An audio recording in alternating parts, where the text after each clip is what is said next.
Hello friends, तर स्वागत आहे तुमचं माझ्या एका नवीन ब्लॉगमध्ये. तर आता गणपती बाप्पा जवळ येत आहेत म्हणून इथं मला घराची साफसफाई करायची आहे.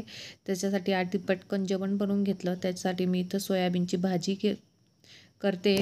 त्यात छान असे कांदे टोमॅटो बारीक चिरून आणि सोयाबीनची भाजी पण मस्त बारीक कट करून त्याच्यात टाकलेली आहे. त्यानंतर मी इथं सगळे भांडे असे घासायला काढलेले आहेत. मी आधी माझ्या किचन खालच्या सगळ्या जे कबोर्ड बनवून घेतले त्याच्यातले सगळे भांडे काढून आधी ते सगळे साफ करून घेतलेत. नंतर वॉर्डरोब वगैरे सगळं साफ करून घेतले. मी एवढ्या सगळ्या यांचा व्हिडिओ नाही शूट करू शकली कारण एकटीलाच सगळं आवरायचं म्हणजे खूपच ते जीवावर येत होती.